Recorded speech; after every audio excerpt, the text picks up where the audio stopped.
नमस्कार, मैं हूं विजय श्री और आप देख रहे हैं यूबी न्यूज। आज की रिपोर्ट में हम बात करेंगे केंद्र सरकार के कर्मचारियों के महंगाई भत्ते में संभावित बढ़ोतरी और इसके असर की। केंद्र सरकार के कर्मचारियों और पेंशनर्स के लिए इस दिवाली पर खुशखबरी आने वाली है। महंगाई भत्ता यानी कि डीए में 3% की बढ़ोतरी की संभावना जताई जा रही है, जिससे 1 करोड़ से अधिक केंद्र सरकार के कर्मचारी और पेंशनर्स लाभान्वित होंगे। इस बढ़ोतरी के साथ मौजूदा 50% डीए बढ़कर 53% हो सकता है। सरकार हर साल 2 बार जनवरी और जुलाई में महंगाई भत्ते में बढ़ोतरी करती है। हालांकि इस साल जुलाई के लिए डीए की घोषणा में देरी हो गई थी, लेकिन अब इसका ऐलान महाराष्ट्र चुनाव से पहले किया जा सकता है। सूत्रों के मुताबिक इस प्रस्ताव को कैबिनेट की मंजूरी मिल चुकी है और केंद्र सरकार भी इसके लिए पूरी तरह से तैयार हो गई है। इसका मतलब यह है कि अक्टूबर महीने के वेतन के साथ साथ कर्मचारियों को 3 महीने का बकाया डीए भी दिया जाएगा। इस कदम से महंगाई के दबाव का सामना कर रहे कर्मचारियों और पेंशनर्स को राहत मिलेगी और उनकी क्रय शक्ति में भी सुधार होगा। केंद्र सरकार के साथ साथ छत्तीसगढ़ सरकार ने भी अपने कर्मचारियों के लिए महंगाई भत्ते में बढ़ोतरी की घोषणा की है।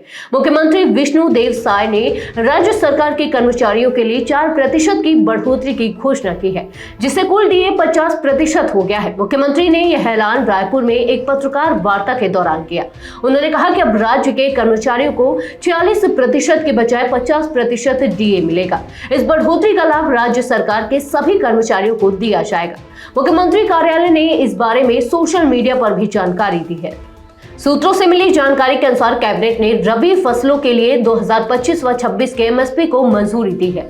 खबर है कि इस बार गेहूं के एमएसपी में 150 रुपए प्रति क्विंटल की बढ़ोतरी की जा रही है। एमएसपी में इस बढ़ोतरी का उद्देश्य किसानों को उनकी उपज का उचित मूल्य दिलाना और उनकी आय में वृद्धि करना है। महंगाई भत्ता एक प्रकार का भत्ता होता है जो सरकारी कर्मचारियों और पेंशनर्स को बढ़ती महंगाई के असर को कम करने के लिए दिया जाता है। इसका उद्देश्य कर्मचारियों और पेंशनर्स की क्रय शक्ति बनाए रखना होता है। डीए की गणना उपभोक्ता मूल्य सूचकांक यानी कि सीपीआई के आधार पर की जाती है। केंद्र सरकार साल में 2 बार जनवरी और जुलाई में डीए की समीक्षा करती है। महंगाई भत्ते में 3% की बढ़ोतरी से केंद्र सरकार के कर्मचारियों और पेंशनर्स की आय में सीधा इजाफा होगा।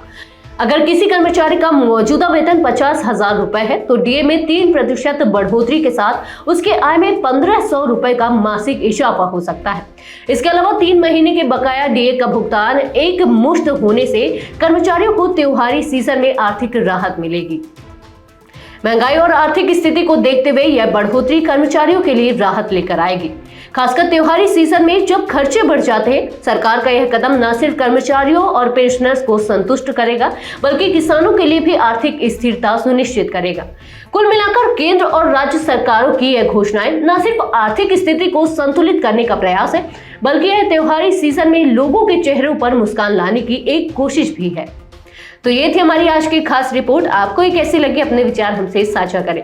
इस वीडियो को लाइक और शेयर करें, साथ ही चैनल को सब्सक्राइब करें। यूबी न्यूज आपके लिए लाता रहेगा देश और विदेश से जुड़ी ऐसी ही तमाम खबरें। तब तक के लिए धन्यवाद।